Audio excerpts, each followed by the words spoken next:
drugs or medical treatment. This is through conversation. This is by using various activities.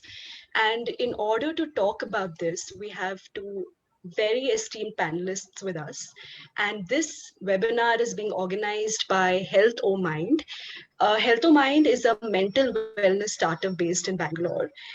Their efforts are directed towards creating awareness about mental health and well-being in men, women, teens, and children across the nation. They are aspiring to build an ecosystem that will enable people to tackle their mental health problems while fighting the stigma around it. It's a one-stop solution for all mental wellness related concerns, and they're keen to collaborate with purpose-driven individuals and organizations who share the vision to effectuate mental health in India.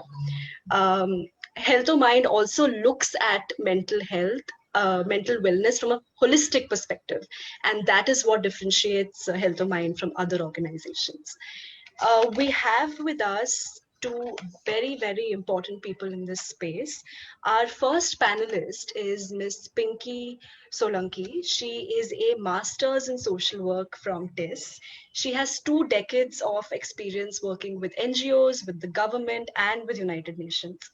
She's presently a private psychotherapist who supports teenagers, adults, couples, and groups.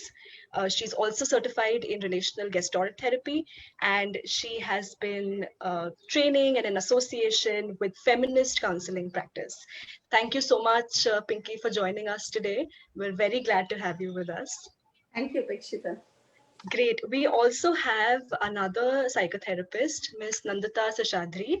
She is also a master's from the Tata Institute for Social Sciences, but hers is in applied clinical psychology. She describes herself as a psychotherapist with a humanistic orientation.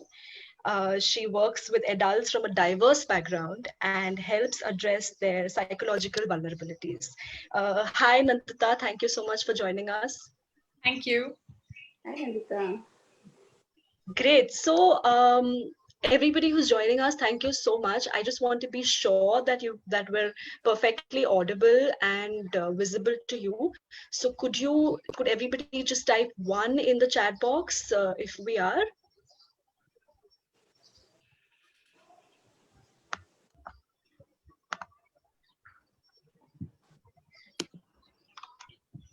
Fantastic. Thank you so much. Great. So I would like to jump right into the topic. I want to begin by asking you, Pinki, how has this transition to online therapy been, and how different is it from talking to people in person? Could you tell us a bit, could you give us a brief background and then jump straight into online therapy? Okay. First of all, I would like to thank the organizers, Apekshita, for creating this platform. Secondly, to the audience who have come online on a Sunday to hear this webinar. And as we unroll the event, I would like to provide a context to this work and the seminar, and hence also brief little bit about my experience again, what you just already introduced me. Now, in the context of therapy, if I go back to my 2-decade-long experience of working in different parts of the country and communities, I have worked with communities in Rajasthan, girl child in the context of a deeply patriarchal setup, to probably migrants of Assam, to rat pickers of Madhya Pradesh. So that whole diversity, and what we notice, basically what do we notice if we take it as a spectrum of deprivation to a violent setting? What does a human being miss out in that? And that is connection. What everybody loses out is a connection with their body, with their self, with their people around them, and probably the environment, the larger environment. And when one approaches therapy, I think the primary need for a client is, can I get the connection that I lost from self, from my people, and from the environment? So typically, I would say in a very simplistic term, what is therapy? You are going through a life stage, a phase, or an event, or a more challenging body level issue that you are not able to cope up with. And you feel like, okay, something is not okay, and I want some support. Okay. but there's so many feelings around it. How do I do that? So in a therapy setup, you approach probably a trained person, you approach them, and the trained person supports and creates a space to help you deal with your feelings and go deeper into your sense of awareness and find coping mechanisms to deal with it. And you become, the journey is done together. Okay. Now, what have we seen in the last few years? So I started my work as a face-to-face counselor. My first work practice was in Bombay, in a police station setup. I was a counselor in the special cells, which basically addresses women and children who are going through domestic violence and sexual violence. So the addressal is done through the criminal justice system. So it's a face-to-face contact. From there to now, in a private practice, I'm transitioning into last 6 to 7 years. What we are seeing is there is an increasing demand for distanced online therapy. And now, what is the last 6 months contact? There is no possibility that you can have a face-to-face contact, whether it's therapy or other aspects of our life, right? So it's three different aspects that we are seeing. And I would say the most significant part for me in the last 6 months, the shift is from having online therapy as your option. It's become a compulsion. That's one reality. Okay, we are dealing with. So we are actually absorbing a lot of emotions of clients who actually don't want to see me online. They want to see me in person, but they're seeing me.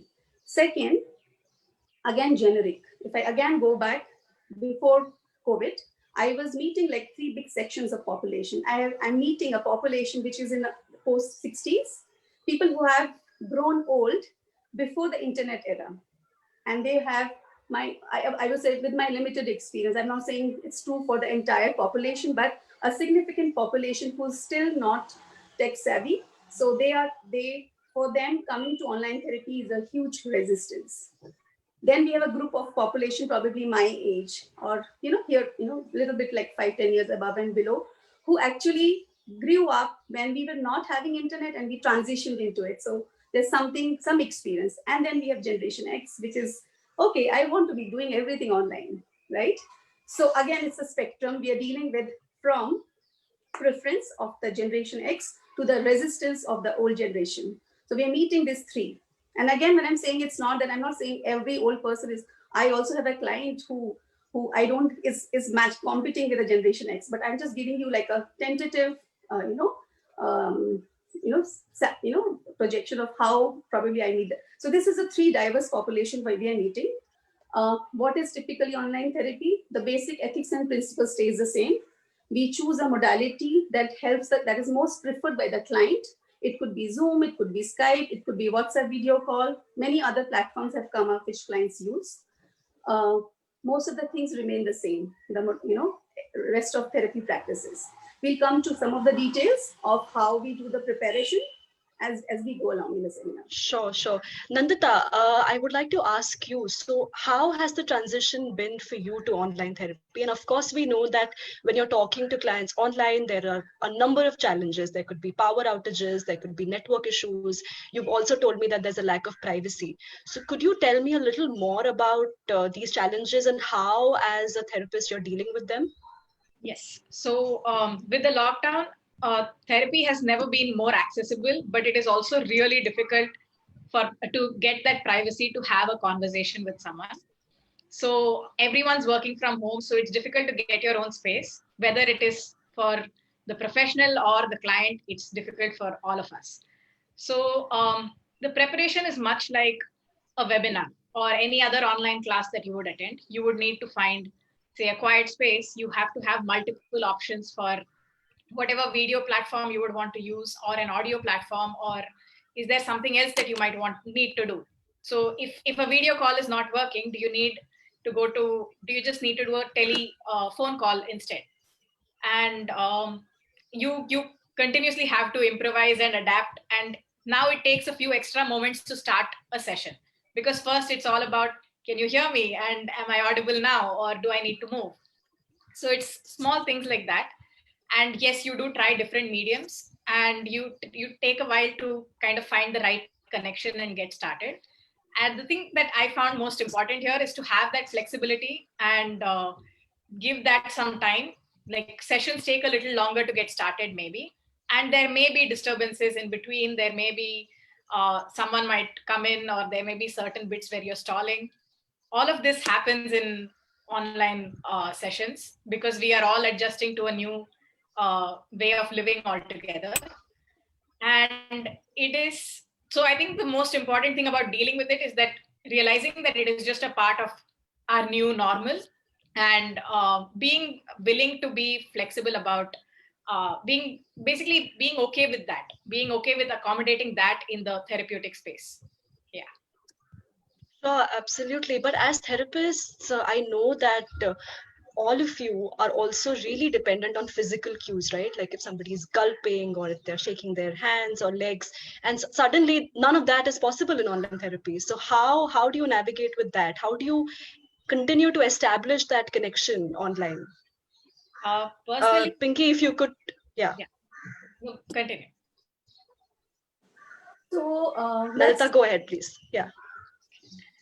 So right now, that is something that the physical presence is definitely a factor that we are all missing. And to make up for that, there is more checking in and a lot more communication on our side as well.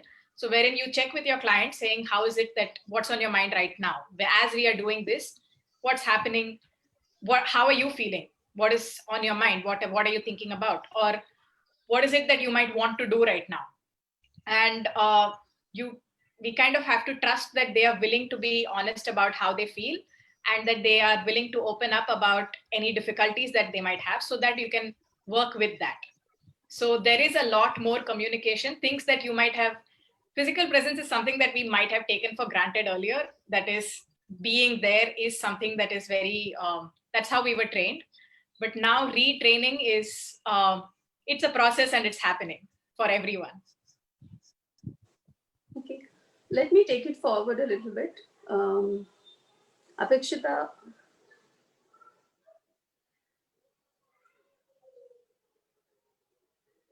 so as Nandita shared, that one is this, there's this bit of acceptance to the new normal.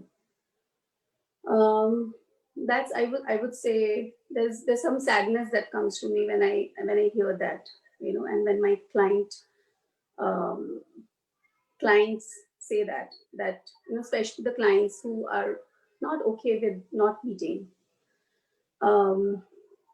Saying so, there's a reality all of us are facing. There's a reality that we don't have much choice, and we do not know till what time we won't have a choice. So we're making peace with it in that sense. Saying so, that I would say I would see it in three aspects of online therapy. The first part being what Nandita said, there's this logistical reality, which probably a lot of therapists would be investing a lot of their time and attention on, talking about the logistics. I would say the second part of the logistics. Okay, so for me, I would say, because at least 30% of my clients, even before COVID, were online. So what in terms of basic preparation in an online session is different is, when a client who's coming for a face-to-face session calls me and sets up a meeting, it's very simple. Give them address, they reach your clinic at their time, and we start the session. Versus in an online session, we do a lot of back and forth. Okay, what is your preference? Which modality are you going to use? Do you have my address? What if the electricity goes off? What if they don't have a separate room? So a lot of the conversations and figuring out that. So usually I have a phone call set up with my clients before the session. Second, somebody who's coming for session are paying me. One, they are also spending 1 full hour with me. So they want to know what if I lose 10 minutes out of this because of lack of connection? There's no electricity. So there's a lot of anxiety they carry to the session. How do I address that? So there's usually how I do it. My usual session is 50 minutes. I'll build 15 minutes extra before and after the next session to build in that. And I do inform my clients if there's a breakdown of electricity or internet connection in between the session, I'm going to extend my session. That calms down that anxiety. So those questions, those logistic questions is one.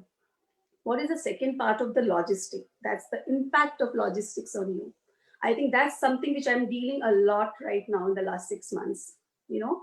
Uh, so for example, somebody who's already carrying a lot of anxiety, and they come to an online session, and we had 3 internet breakdowns in between, connections.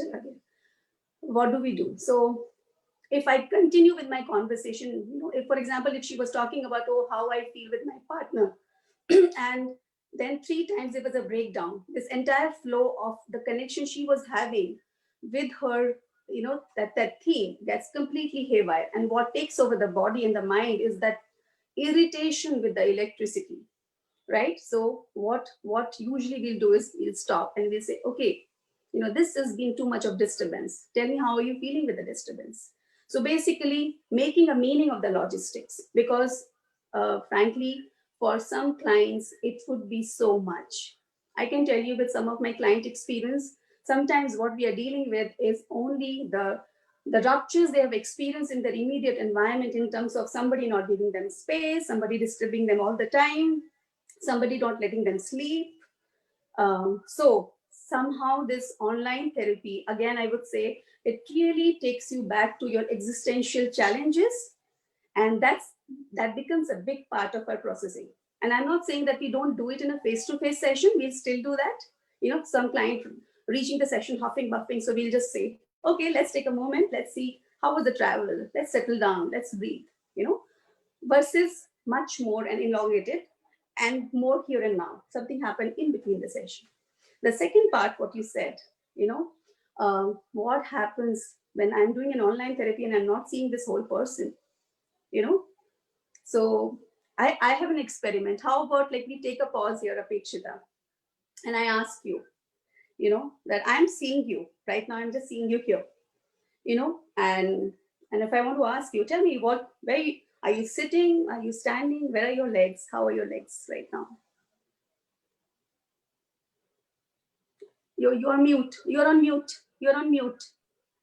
I don't think we want to know that, because like anybody else, I am absolutely relaxed. I am just dressed up to the face, and the rest is absolutely relaxed, as one should be at home. So I'm pretty sure that's the kind of answers you also receive from your clients when you're talking to them. Okay. So I hear you saying that your legs are right now relaxed. They are either on the floor or on the chair. Okay. Glad to know that.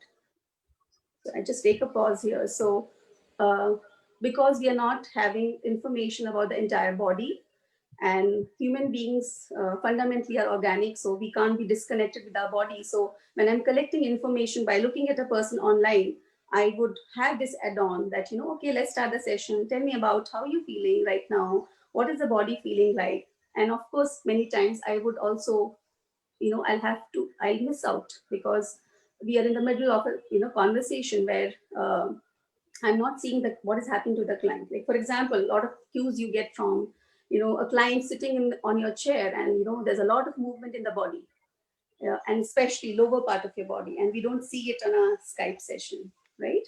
So we miss out on that. So I do definitely engage with a lot of body, and the session would not only be a lot of talk. We'll keep shifting between, okay, right now I have not seen your hand for the last 15 minutes. Where is it? What is it doing? So like that. That's wonderful. So in a way that the communication has increased, if I'm right, when it comes to online therapy. Yeah. You're constantly checking in with people about how they are, even how they're physical, how they're sitting and how they are feeling about their physical environment. But what happens when, you don't know the client in person? This is somebody who's just joined you for an online session. You have absolutely no idea about who this person is. Nandita, if you could begin by addressing how you developed that connection online, and if Pinki, you could take it forward. Yeah. So when someone is reaching out for therapy, and it's the entire process is now online. So starting from the intake, starting from I would like to book an appointment, everything is now online. So that means that there is no since you don't get to see them in any manner except through a screen, it means that you now take a little more time in, there are so many cues that you're missing. once again. So you have to kind of make up for that by, once again, with more communication, and there's a lot of checking in, like I said. So usually now I spend some time introducing myself and explaining how online therapy works, and giving as much information as possible so that the client has an understanding of how this modality works, because this is new for everyone. Also ask them what their reservations are about therapy and about seeking help, and see how we can address those concerns, whether it's regarding privacy, regarding timings, their level of comfort, or the process of therapy. For example, there are some clients who say that because there's a work schedule to work around, I cannot do sessions except in the evenings or except after 8 p.m. So then how do we find a way? But at the same time, after 8 p.m. is where I am with my entire family. So I may not have that kind of privacy either.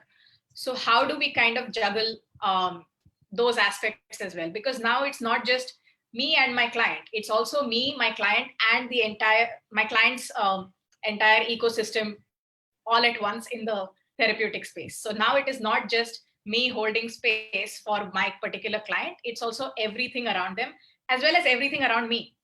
So there's a lot that has shifted when we have come to online therapy, and finding ways to work around it. So I think the most important part in getting a client comfortable for online therapy is to let them know that we can address all of these concerns that they are having about, do I have privacy? Do I have confidentiality? How do I do this? How do I stay consistent with therapy? Or how do we make this work in today's time?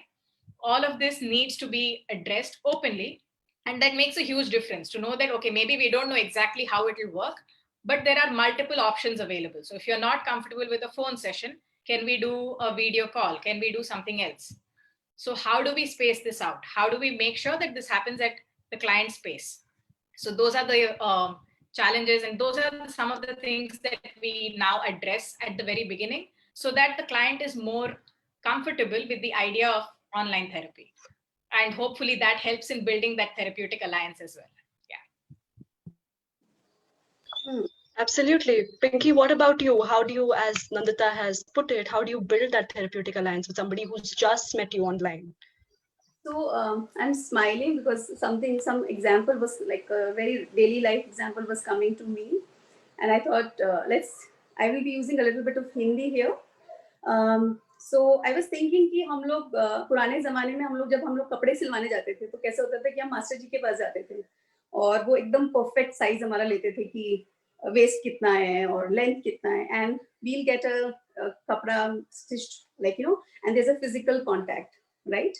So probably therapy, forming a relationship with master ji used to be quite easy, right? हम लोग multiple चक्कर लगाते थे, फिर बोलते थे नहीं पिछली बार आपने किया था ना, मजा नहीं आया, इसको थोड़ा टाइट कीजिए, and that would finally create the product, right? So I would say in a very generic sense, whether you do online or offline, basically you still need to adapt with the client, because each client comes with a different size and a requirement.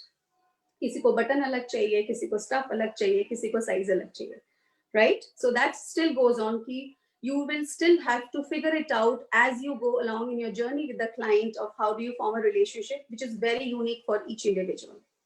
But the second part, what you say, when it comes to again online therapy, now master ji nahi hai, master ji को हमको phone करके खुद अपना size लेना और बोलना master जी लगता है कि 32 इंच है, ये 36 इंच है, and we have to trust the master ji कि मैं पैसे तो दूंगी लेकिन साइज मास्टर जी को जो समझ आया उन्होंने करा है, राइट? और वो कुरियर से हमारे पास घर में आएगा क्योंकि हम खुद पिकअप करने नहीं जा रहे हैं. Now that's a lot of, probably if I'm somebody who has trust issues, who had bad experiences with trusting somebody and getting my product ready, I would be very unsure. What do I do? Should I pay this person in advance, book my session? How if the session doesn't turn up well? How if this therapist doesn't turn up? I see so many clients who say कि हमारा session book किया, therapist did not turn up. They had bad experiences in the past. Right? So why should I make an advance payment? What if I don't like you? somehow this physical contact again, again I would say organically, because hum log human beings, we depend so much of in this, all the senses coming together when we meet somebody, versus only this medium which takes away most of your senses. Only visual and auditory senses stay with us. You do not know what to do. Now how do you address that, and how do you build a relationship with that? So again, I would say, okay, tell me what would you like, and create like an interim, a negotiation, that let's bridge something from my side and let's bridge something from your side, and then move along. And a concrete example would be that somebody, usually in my first 4 sessions, I will ask clients to pay in advance. But a client recently approached me who had pretty bad experience of therapist either not turning up or canceling session at the right last moment. She was very resistant to do that. So I said, okay, let's create a new norm for you. You have to pay me for 1 hour immediately after the session. If you don't do it the first time, next time you're going to give a advance payment to me, right? We are going to have a feedback every second session for you. Usually I do a feedback after 8 sessions. So, being flexible with some of those to actually, so because the larger theme is not about this medium, it's about what has this online therapy triggered in the clients? What has COVID, this whole thing, what, Nandita was talking about, accepting this new norm. Was I prepared for this norm कि मैं 6 महीने पहले मुझे मतलब February में पता था क्या कि suddenly I won't see my friends, my family, my therapist? No, I didn't know. It was just taken away from my side. My entire it's like the collective conscious is activated against fear, death, right? I'm dealing with that fear and this person's fear together. And in that context, I'm developing a relationship, right? So it's a lot. And yet, I would say, as a trained therapist, you do accommodate all that and then build the relationship step by step. Yeah. Right, absolutely. What kind of people approach you typically for therapy? So there is this popular perception that if somebody is going through severe trauma, or if somebody is dealing with severe mental health issues, it's probably, online therapy is probably not the right step for them. What has been your experience, Nandita, about this? And if you could also talk about how people themselves prepare for online therapy. So we've spoken a bit about how, as therapists, the kind of steps and preparation that you are taking. If you could address who is approaching you and how are they preparing themselves to even face you online. Nandita, if you could address this first. Yes. So yes, so online in-person therapy is still the gold standard for most of us, and that might always be there. But then now, because of the circumstances, everyone is adapting to this online therapy. And I think ultimately it comes down to, yes, while we would be doing a very different set of activities, maybe the way that we would have approached therapy in the clinic or in an in-person setting is different from how we do it online now, of course. But having said that, if I am trained in a particular way to deal with a particular kind of population, or to deal with a particular set of problems or concerns, then I think that we are all adapting to applying the same standard of care even online. So I don't think that there is necessarily any population that cannot, at least with the kind of population that I have been seeing, I don't think that, yes, there is resistance and there is a little trouble in adjusting, but I don't think that we can rule out online therapy for any particular population or any particular any particular concern, in my opinion. And some things that, and clients have also started to, the way that they are adapting is that they're doing a lot more research about who is it that I'm going to see, what kind of professional am I going to approach.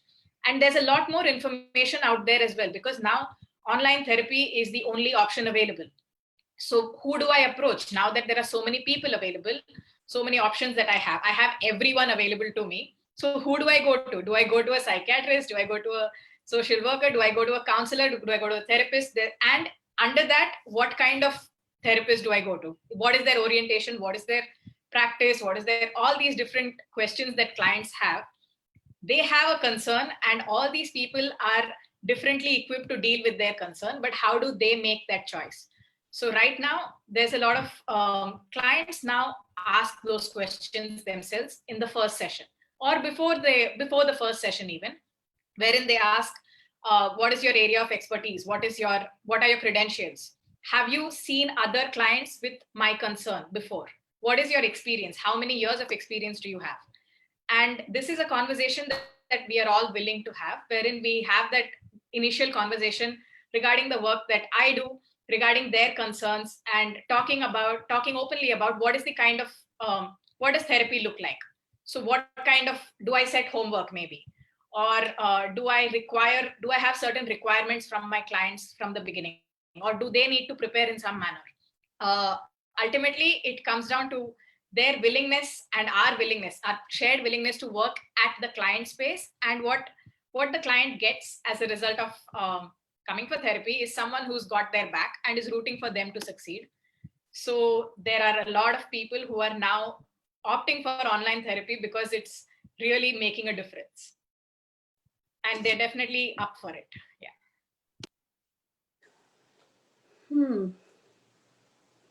I want to add, I think Nandita has already like summated some of the aspects. I want to address it a little differently, Apekshita, that your question itself has two subparts. One is what kind, like when you ask that who can opt, it's like I want to ask, basically wanted to ask you what, when you say who can opt, is it age specific? You're asking that all age group people can come, all different genders can come, and it's a yes.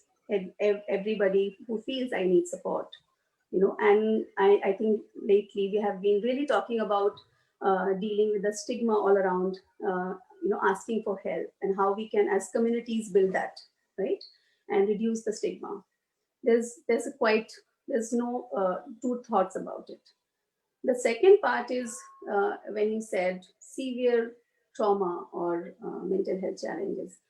I would say for severe trauma, somebody like who's just come out of a very deep traumatic experience, whether a sexual violence experience, somebody who has been displaced from their, because of floods, it's a lot to deal with. It's a lot to deal with.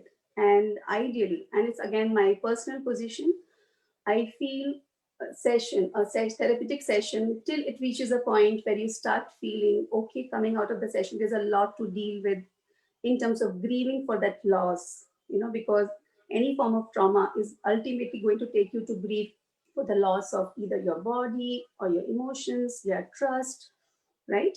Your home.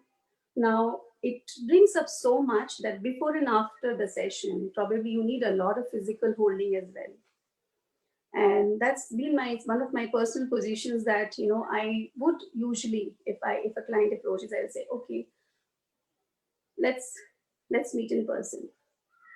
And again, I am just overlapping the COVID times with the other times before COVID that's supposed to be the normal times, because people were doing online therapy before that as well, right?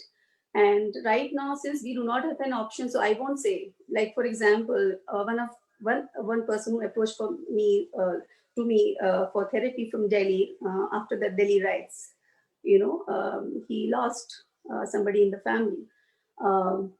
Yeah, I couldn't tell him, wait for one more year after the pandemic gets over, then we'll talk about it. Otherwise, I would have said, I'm going to give you a referral in Delhi and see somebody. So I would say that for me, usually I would say very severe trauma. I wouldn't say the same thing for other mental health, any severe anxiety, depression, schizophrenia, any other spectrum level issues. I would say it works for most of us. But the primary challenge with trauma or very severe mental health challenges is that probably what we face, which we call psychologically called disassociation. You cut off from your senses. Trauma triggers disassociation severely. Somebody has just had a violence experience. So you want to be away from your body. And now here you are in front of a Skype session. The body is already cut off. You're only using your eyes to connect to this person. And I am also losing the opportunity to see this person completely. What is it doing to her? So I feel from that standpoint, I say that yes, it would definitely would have some challenges. Yeah. Okay, and Pinky, if we were to continue that train of thought, we know that for people who have dealt with sexual violence or with severe dissociative disorders, as you were mentioning, there is also a lot of activity that has helped them in the past, like dance or art.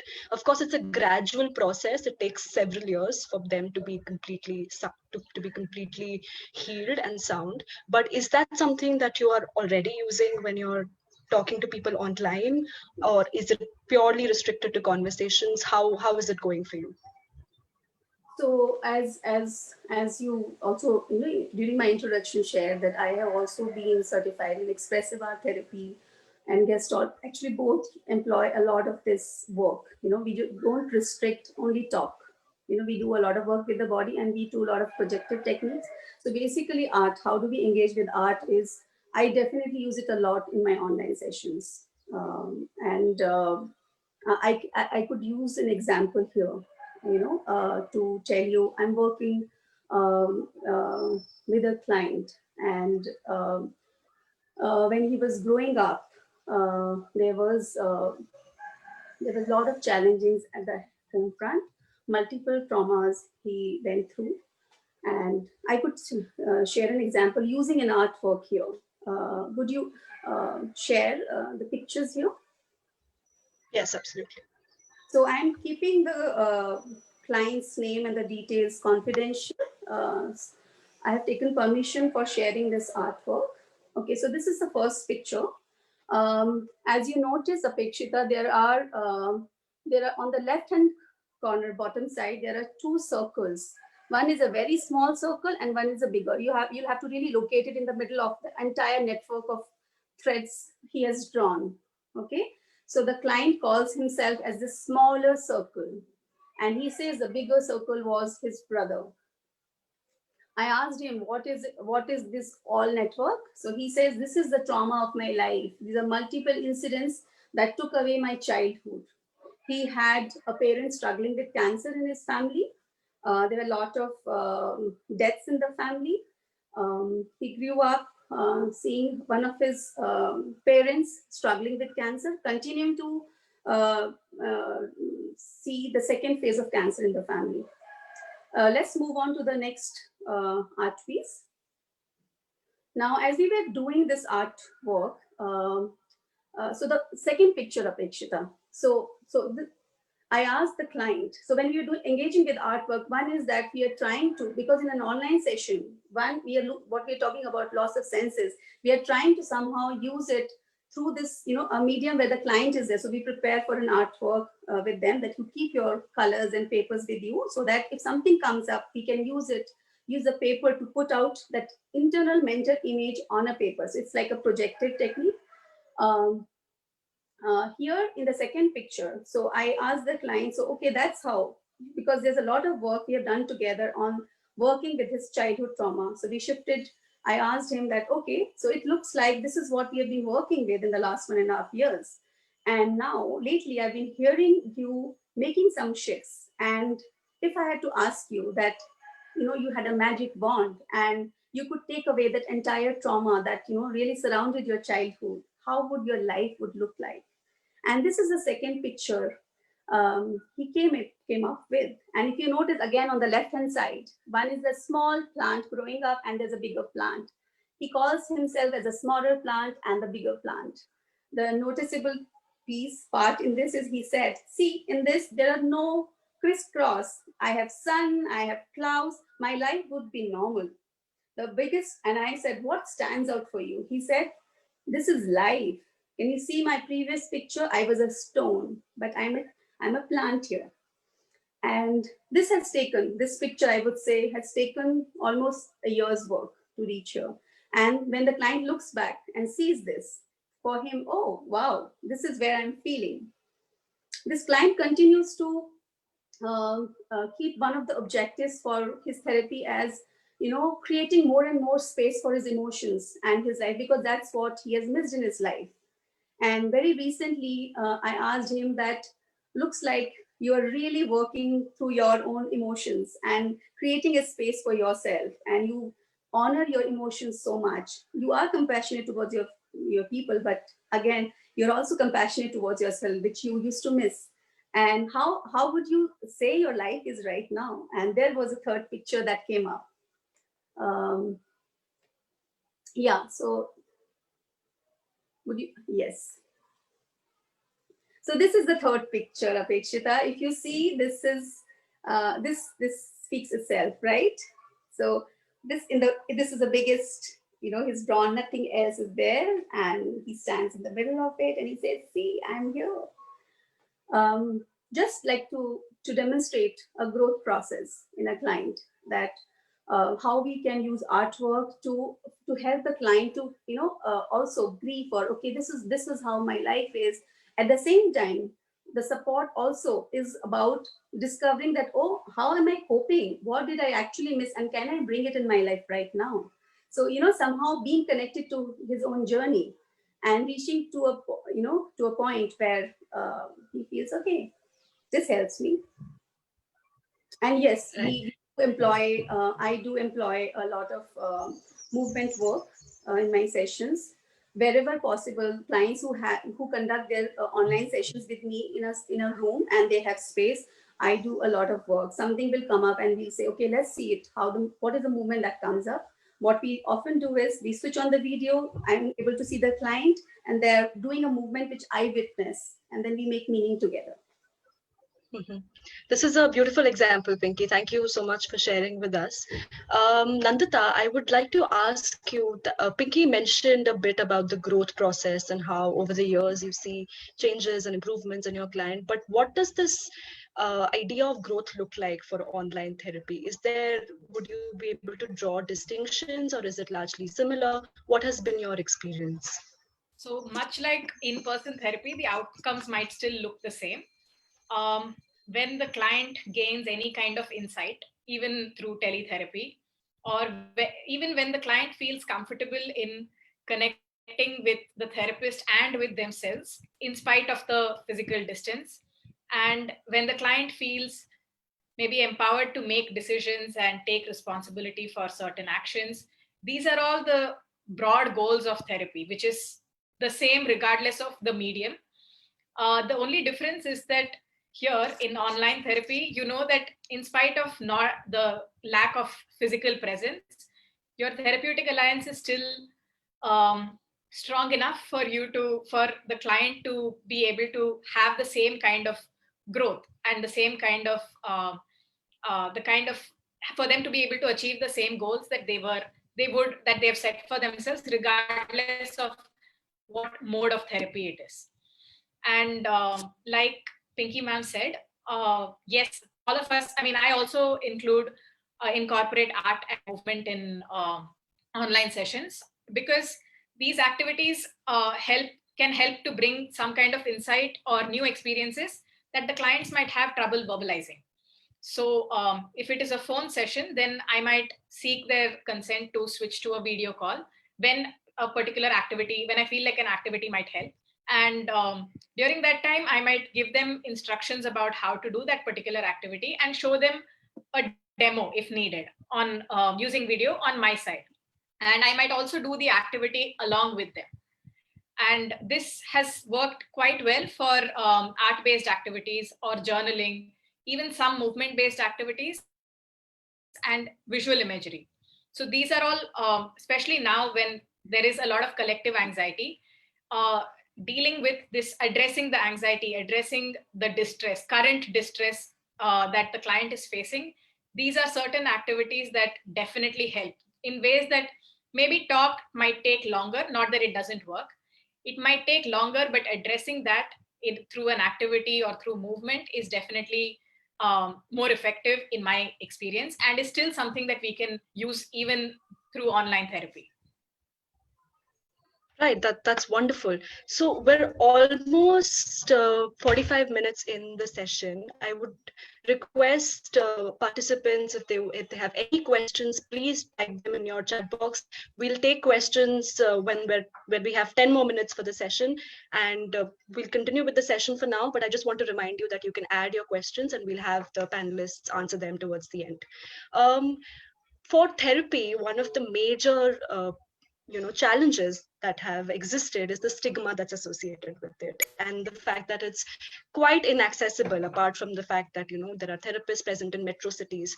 One of the biggest advantages that we know that online therapy can have is to improve accessibility and to make it cheaper. So how has the therapist space evolved? Are people from smaller towns approaching you? Are they more comfortable approaching you? Is the stigma sort of being challenged a bit? Pinky, if you could talk about that. Hmm. See, Apekshita, from the perspective of stigma, I feel only taking away one modality, like in the context of one modality, it's very hard to say if it is taking away stigma. I wouldn't have personally experienced it right now. Again, I'm coming back to maybe it's my experience. It's a much broader theme. Stigma is a much broader theme, and I feel it's something that needs to get into the living room discussions, where we become so comfortable talking about, oh, I don't feel okay, let me go for therapy tomorrow. And I can see the mainstream media has also done some bit of work around it.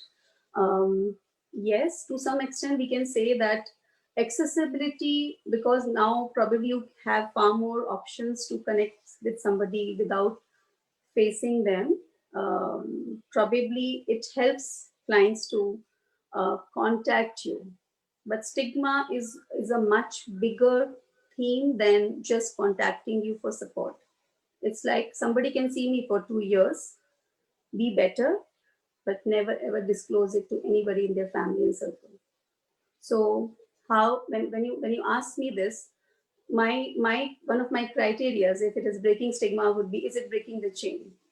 If it's not breaking the chain, I would question that. Yeah. Nandita, what about you? What has been your experience? And also, if you could talk about, is therapy now a bit more affordable than it used to be, considering that it's online? And what do you think the future holds for online therapy? So, for people who don't have a safe space where they currently stay, therapy in whatever form it might be the safe space that they are looking for. And in the light of the pandemic and the increased need for mental health support, a lot of mental health professionals are now offering a sliding scale so that therapy can be more accessible. And now there's also the idea of therapy has changed drastically because of the pandemic, and it shifted almost overnight. So with the lockdown, everything changed. So it's been a very instant shift that way. And now there's a wider range of options available online. So apart from the phone sessions, one-on-one therapy is available through phone sessions and video sessions, yes. But there's also online chat rooms, and there are other therapeutic modalities of support groups and sharing circles. And with all of this, it is clear that mental health is being talked about a lot more. It is clear that mental health support is being sought by everyone, regardless of whether they've previously gone for therapy or not. And now, as this changes, it's clear that mental health support is no longer confined to the old school image of maybe a couch and a chair and a table and things like that. It's not that kind of a space anymore. And it's not just individual care anymore. It's also collective community care that's happening. Again, it's taken the pandemic to make that shift for us, but it's clear that individual and collective community care is here to stay in mental health. And that is a step forward in a very positive direction, in my opinion. Yeah. That's wonderful. Before we move on to our questions from the audience, Pinky, what is your final word about what the future holds, and how can all of us, in clients and therapists, be better prepared for this, for this definite shift towards online therapy? I'll take forward from where Nandita left. Um, I would say accessibility is the biggest shift, and it is beyond pandemic.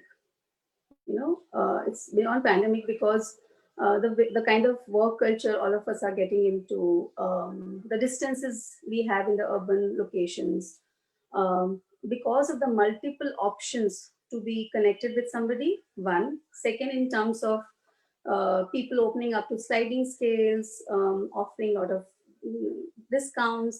I think both. So is making it true. Third thing is, somehow, because of the pandemic, I would say it not from the stigma perspective. I'll take it from the other perspective of, because the pandemic is actually helping us acknowledge the kind of,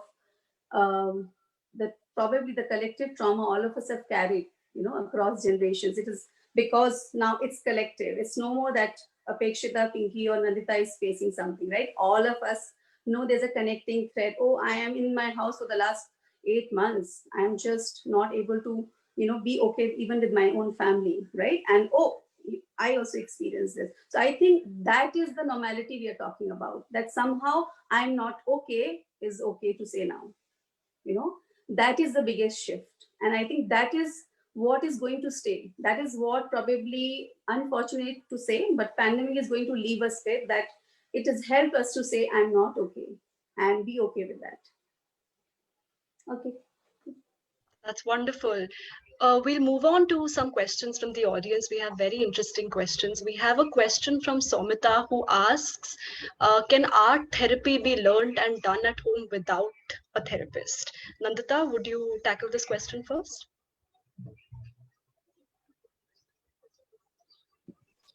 So art can be practiced, and art therapy can be learned online through an institute, wherein you are being trained for art therapy.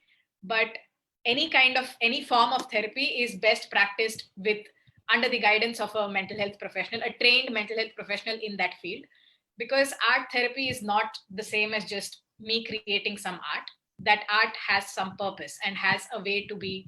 There's a modality that, as a modality of therapy, there are some rules around that, which so art, you can practice art in whatever form you like, but art therapy requires some guidance from a trained professional. Exactly. We have one more question from Darshana. This is about, is online therapy for kids legit? Pinki, would you like to talk about how you're talking to children online and how it's helping them? So I don't work with very young kids, Apekshita. So I wouldn't have much in-depth information on that. But again, if we just look at the modality, any child who is not in a like in terms of development age, he's not in that he or she is not in an age to speak and engage with a medium. It won't be recommended, right? They won't get help from it.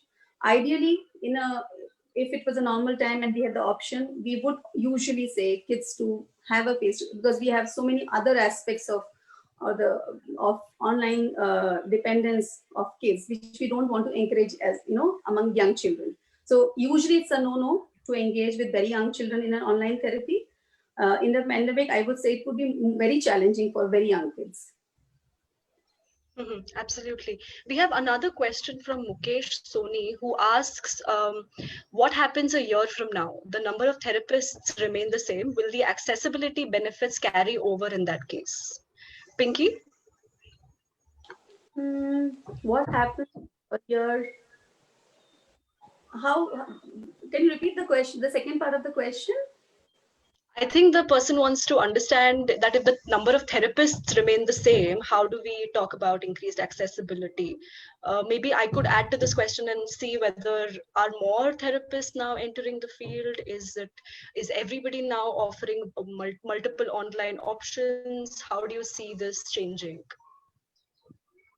Yeah, I think many people who wouldn't be usually open for very like lot of online work. I think because again, then here it comes like this is the only option we have right now. So everybody has opened up. Like from my side, I can say that if 30% or 20% of clients were coming for online sessions, then these are mostly clients who are outside the city. Usually, for me, if the client is from the city, I usually say please come and have a face-to-face session, but I have also then told my clients, next 1 year I'm not going to see anybody face-to-face.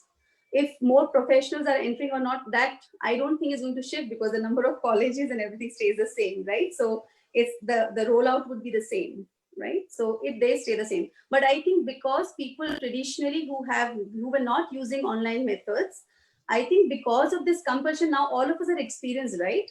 Yesterday only one of my friends who's a teacher, she was saying that now initially the teachers were resisting kids online. Now actually they wanted to have like a meeting in a big hall with like 10 teachers, and we said, do we really need to come? So, there's a lot of positive experience because of push pressure. So I think that definitely increases the number of people who were seeing people online earlier versus now. So I think that is going to definitely stay. It has taken away the resistance among many of us. Yeah. That's wonderful. Nandita, we have a question about if a client coming to you for an issue is related to online cyberbullying or harassment online. How do you, I want to understand how, if a client approaches you and they're facing cyberbullying or harassment online?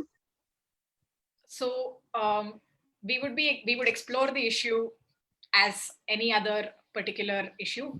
Also, keeping in mind that it is cyberbullying, some clients might be more resistant to an online medium of therapy as well, of course. So I think this would be related to what kind of issue that it is that they are facing. How do we address that in the way that what level of control do they have? How do we help them to take that step? How do we explore that particular concern with them in the form that in the modality that they are most comfortable with, whether it's an online call or a phone call or something else.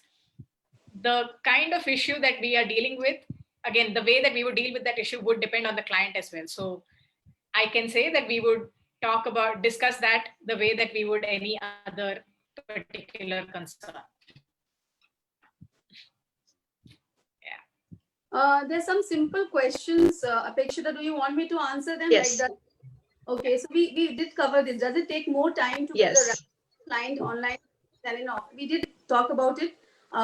Yes. What's my Jyoti? So Jyoti, I think we spoke about it a little bit. I would say it would depend client to client.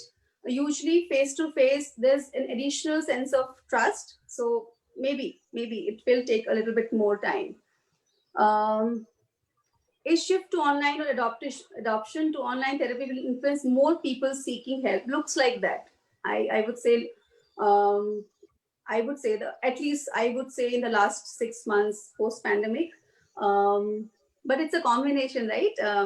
Pandemic has pushed in, so it has kicked in a lot of anxiety. So people are also noticing their challenges. So there's more access, and there is also more opening of people offering online therapy. So the access, it has also, the response has also increased. So in that sense, yes. Nandita, so, Pinki, I think we've covered a lot of the questions that people have posted here. I have one question that I got in private chat about whether some people think of online therapy as a chore because of the fact that network connections sort of keep going on and off. There's an electricity problem. They have to keep projecting their voice loudly for you to hear them. Is it becoming like this compulsion, this chore that they don't enjoy but they still have to do? Nandita, if you could talk about this.